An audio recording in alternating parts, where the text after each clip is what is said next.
Olá, irmãos, a paz do Senhor Jesus Cristo a todos vocês.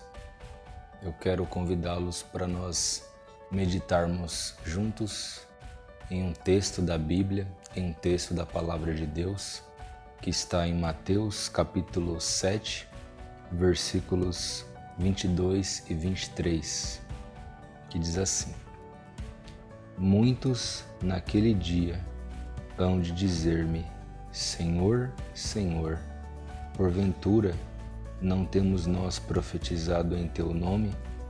E em Teu nome não expelimos demônios? E em Teu nome não fizemos muitos milagres? Então lhes direi explicitamente, nunca vos conheci, apartai-vos de mim, os que praticais a iniquidade. Eu estive refletindo sobre esse texto no dia de ontem e eu percebi que nós não podemos dizer para Deus Senhor se nós praticamos o pecado. Jesus, ele disse que naquele grande dia muitos chegarão para ele e dirão Senhor, Senhor, achando que Deus é o Senhor deles, achando que Jesus é o Senhor deles. E eles acham que Jesus é o Senhor deles baseado nas coisas que eles fazem, como expulsar demônios, como ajudar os necessitados, como operar curas divinas. Eles acham que Jesus é o seu Senhor por causa das obras que eles fazem. Então eles dizem isso para Jesus, Senhor, Senhor, nós curamos, nós expulsamos demônios em Teu nome, nós profetizamos, nós fizemos muitas maravilhas.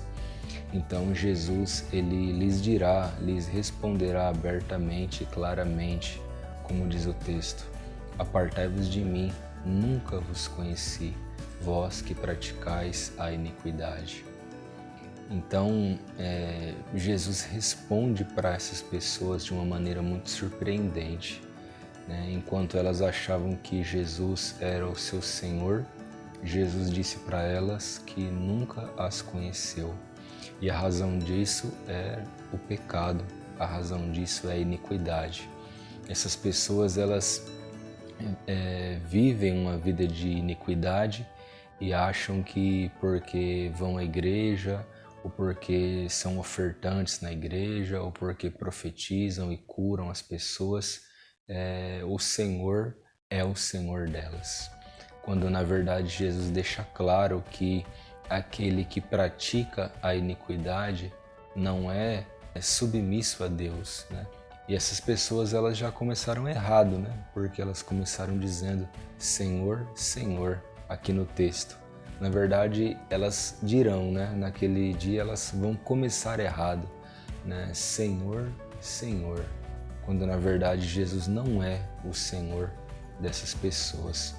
E isso é uma advertência para nós. Nós devemos tomar muito cuidado, irmãos, porque às vezes nós achamos que porque nós fazemos algumas coisas para Deus, algum tipo de obra social, algum tipo de trabalho dentro da igreja, nós estamos sendo submissos a Deus, quando em contrapartida nós amamos o pecado, né? Nós servimos a Deus, mas servimos ao pecado ao mesmo tempo. Ou Deus, ele é Senhor da nossa vida, 100% dela, ou ele não é Senhor coisa alguma da nossa vida. Então a resposta surpreendente de Cristo para com aquelas pessoas está baseada na vida de iniquidade daquelas pessoas. Então só há uma maneira de Jesus ser de fato nosso Senhor, quando nós aborrecemos o pecado. Jesus, ele falou, olha, se vocês me amam, vocês vão guardar os meus mandamentos, né? E não adianta nada nós fazermos uma porção de coisas que qualquer pessoa pode fazer, né? Mas não dizermos não ao pecado e não à nossa carne, e não às nossas concupiscências da carne, dos olhos e a soberba da vida, né?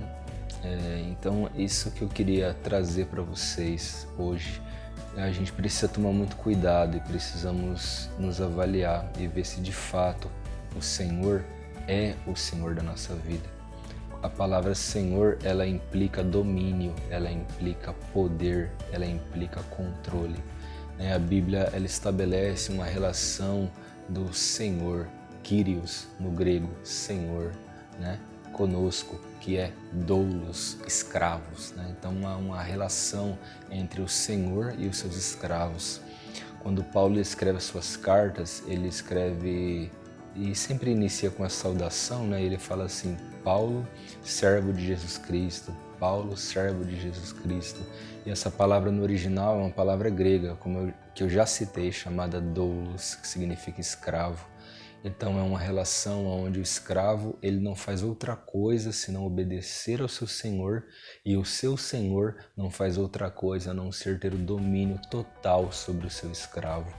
Então há uma bendita escravidão construída com laços de amor e gratidão e misericórdia entre nós e Deus. E se no meio dessa relação houver desobediência, houver pecado constante, uma prática de vida baseada no pecado, não há uma relação entre doulos e quírios, não há uma relação entre servo e senhor.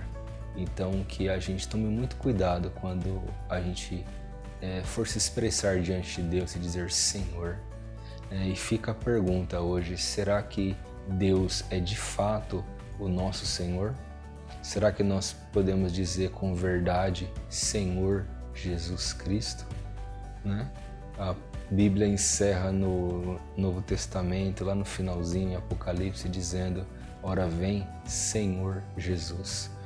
Somente aqueles que são escravos e servos de Cristo Jesus dizem: ora vem Senhor Jesus. Então, irmãos, vamos avaliar a nossa vida e pensar se de fato Deus tem sido nosso Senhor. Se não é, vamos nos corrigir, vamos nos arrepender, vamos abandonar o pecado, para que naquele grande dia a gente não seja surpreendido com uma resposta como essa: nunca vos conheci, vós que praticais a iniquidade.